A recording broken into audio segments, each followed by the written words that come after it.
to share with you guys.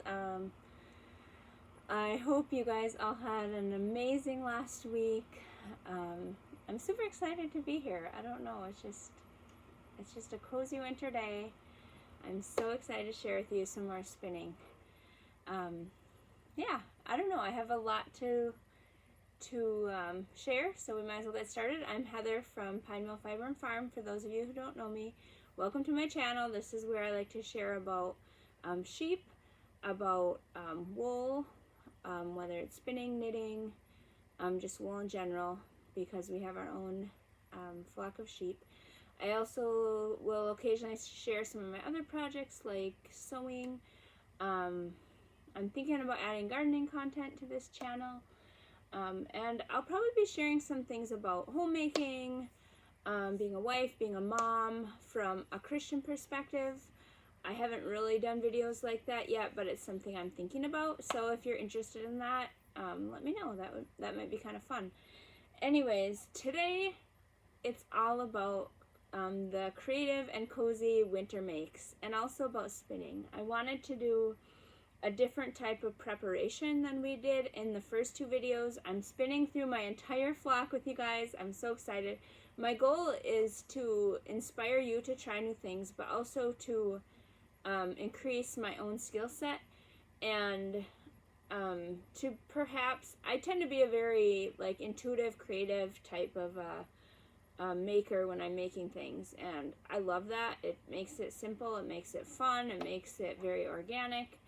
But one thing I do want to challenge myself with is to learn more of the technical things so that I can apply them just to my style, if that makes sense. So I can't claim that I'm going to really be doing that yet in this video, but I think we're going to get there in this series.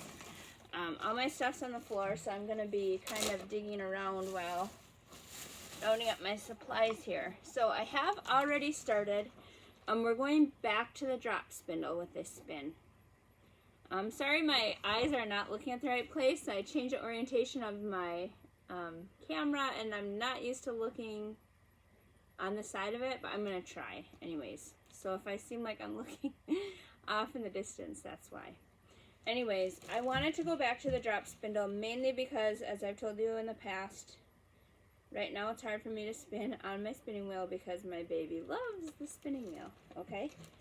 And I wanted to do a different preparation this time. In the last two videos that I did, spinning through the flock, we spun pearls wool, which is a creamy wool. You can go back and find that. It's the first video I did, spinning through the flock.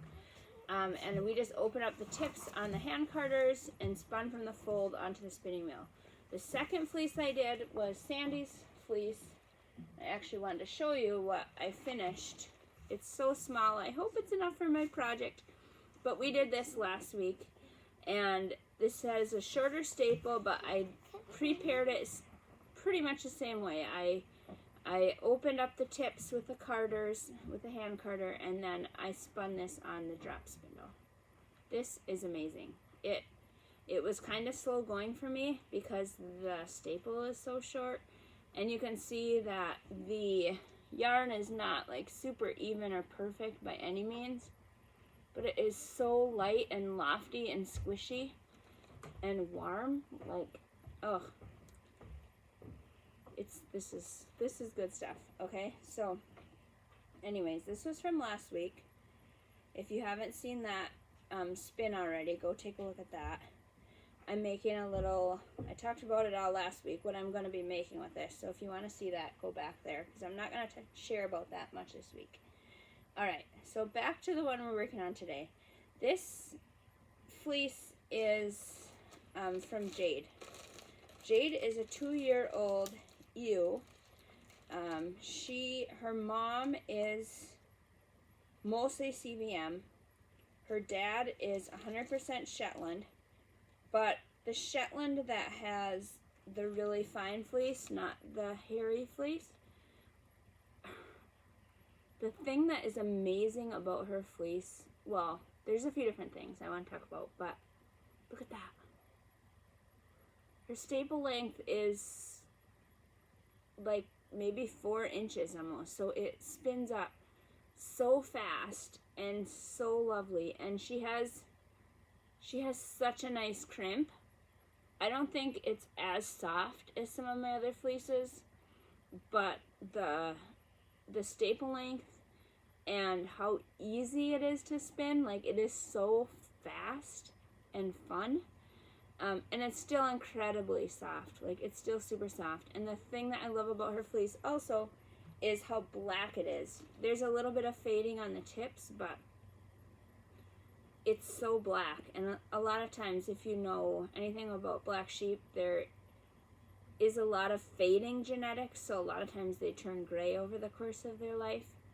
And I'm holding a lot of promise for her that she is going to stay black. We'll see what happens, but this is her second fleece, or maybe her third. This must be her second fleece. And there is no fading. It is still dark, dark black. And there's not even like very few like gray pieces in there. Like very few. Which tells me I'm excited. I'm excited to see her potential. I'm excited to see what other kinds of lambs she can make. She's just a very hardy sheep. Makes a ton of fleece for her size. And it's amazing stuff. Anyways, I can already see this video is going to end up getting way too long because I'm so excited. Anyways, so what I'm going to do is we're going to use combs. If you've ever used wool combs, it definitely takes some practice. And I like this size of a comb because this is Valriki, I don't know how to pronounce that. And it's the fine combs. I also have another set of combs, maybe we'll do a different fleece with that are smaller and have even more tines. But this is just a great, like, it's, oh yeah, you don't want to drop these on yourself. These things are like weapons of self-defense. But, I don't know where I was going with the combs. You can research a lot about combs online, and I don't claim to be an expert, but I have loved these combs. Okay, so what I'm going to do is show you what I've been doing to prepare this. I am basically grabbing locks, and this fleece is so easy to grab locks from, and I'm putting it, now this wool, once again, is not washed, is not picked, it's just completely raw right from the sheep. I haven't done anything to it. I'm going to have to try spinning some wash fleece with you guys on one of these days. I've been lazy to wash it when it spins so well unwashed, and because we have a wood stove in our house gets really dry in the winter, and guess what doesn't get dry in the winter? My hands. Because I use this unwashed wool when I'm spinning, and it's just all that lanolin goodness is always on my hands, keeping them moisturized. We don't need no fancy lotions. We don't need no potions. We just need wool. Anyways, so I don't want to put that might be about good. I don't like to pack too much on there because it can create a problem. But you're about to see how incredibly fast this is and how nice it comes. Alright. Oh, here's a slack. We'll put that on there. So, all I'm doing is, I like to hold it kind of on the edge of my leg, and you're just taking the downward motion. You can see some of that wool flew off. And combing it, and as you're combing through it, you're actually pulling the wool out. And I'll move this hand in a different direction as I go, just to kind of make it easy to pull it off of there. Again, I don't claim to be an expert spinner or fiber prep person. I've just found what works for me and ran with it. You can see how dry it is in my house, how staticky this stuff is. And so you can see as it's really not taking that many swipes to get this comb clean. Now I'm going to just remove these, just a tiny bit of fiber on there. There's so little waste with this prep.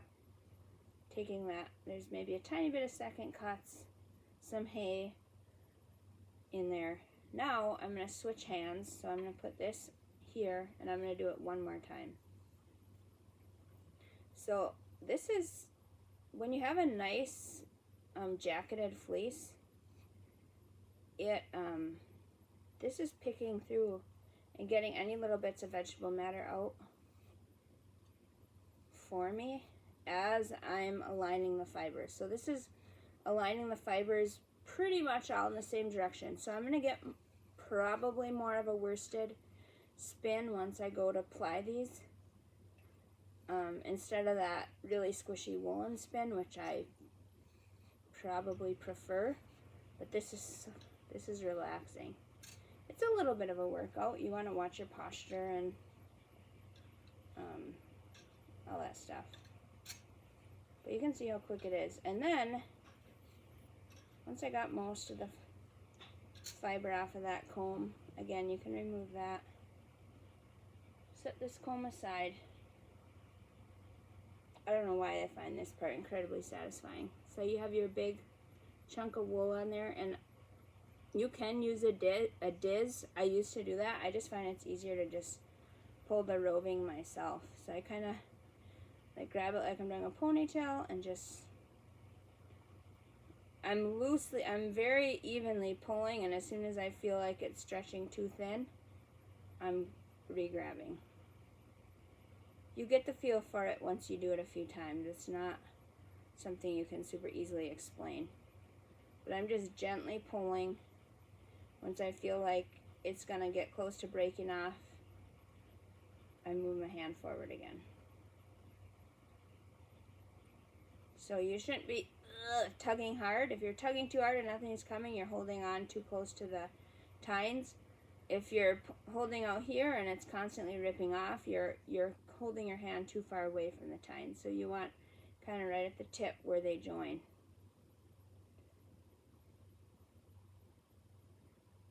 You can see how much, literally how much roving is coming off of there.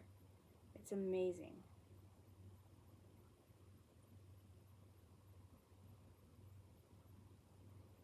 And how little is going to be left on this comb once I'm done. Like, the amount of waste is so small.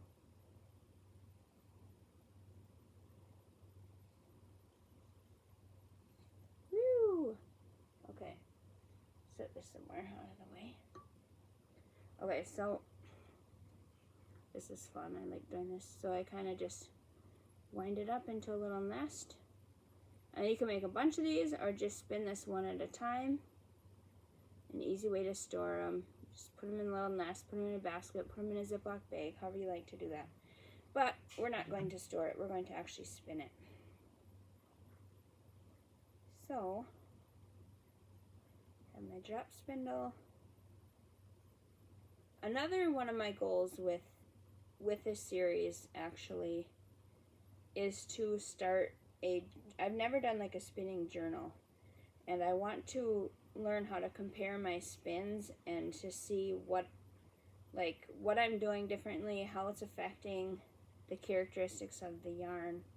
I want to get a little deeper into it, and I think this video series will inspire me to do that. So this is again, I'm using my Shocked Drop Spindle, S-C-H-A-C-T, and it's just a really nice all-purpose spindle. You can fit a lot on this spindle, which I like. It's pretty balanced, and it's just easy to spin. It'll spin for quite a long time when it's so heavy.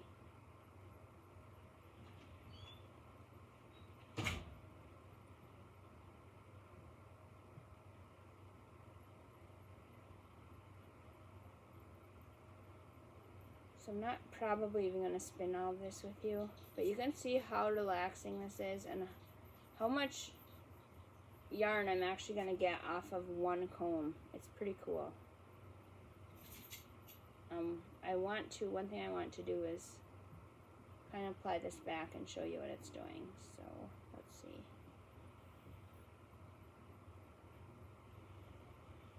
So when you're doing like your ply back test, in a video.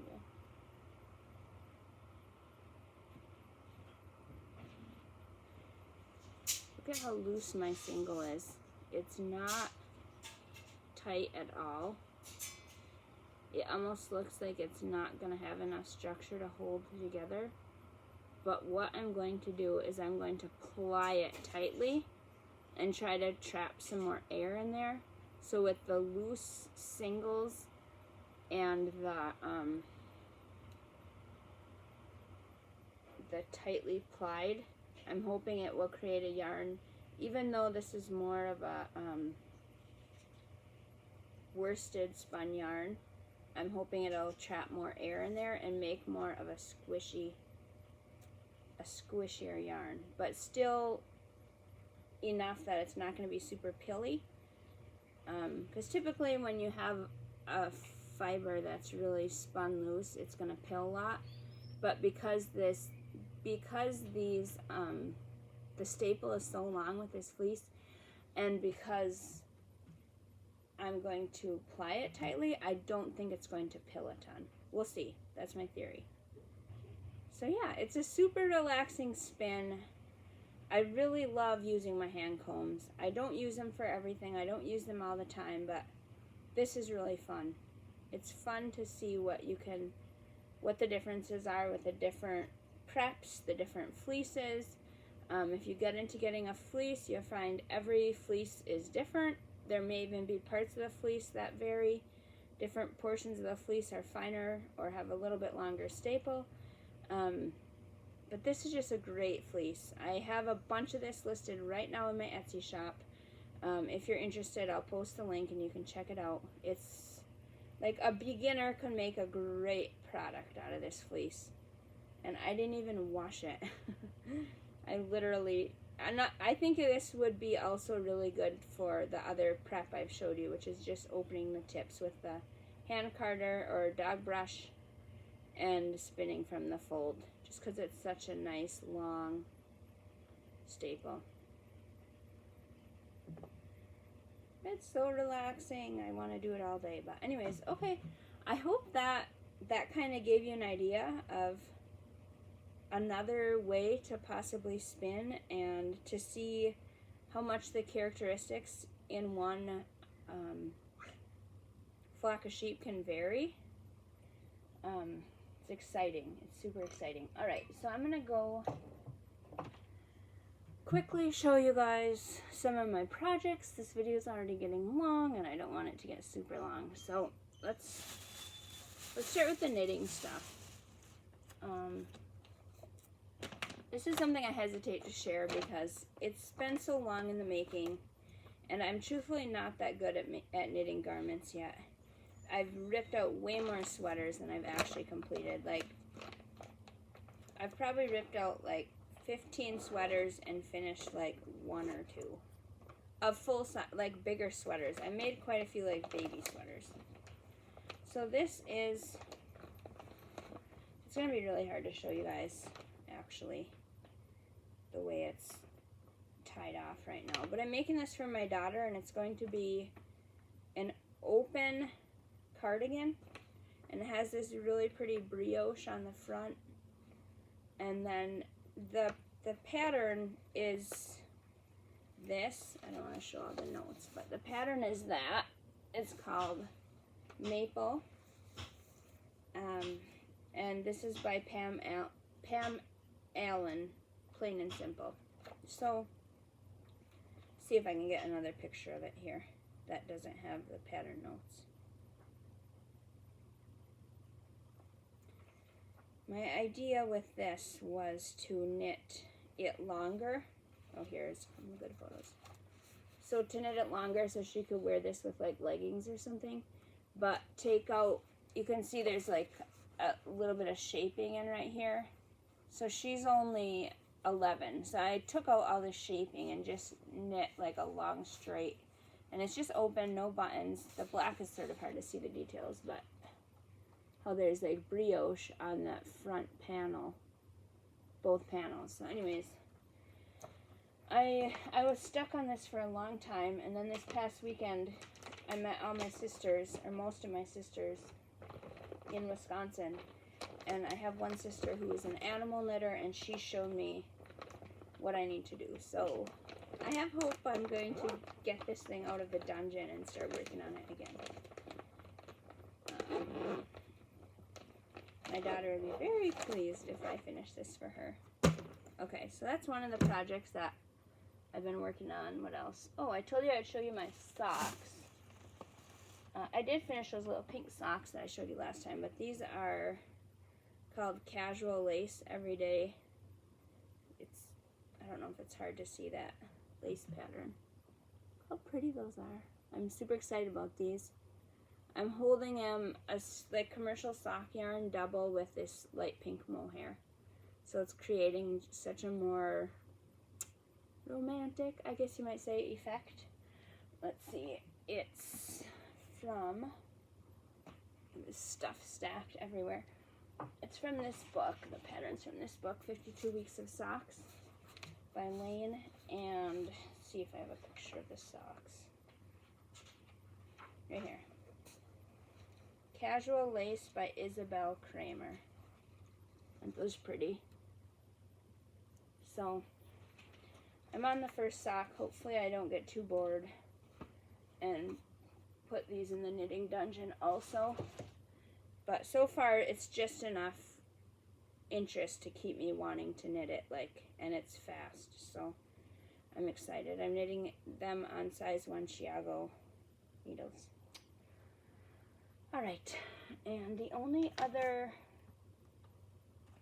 project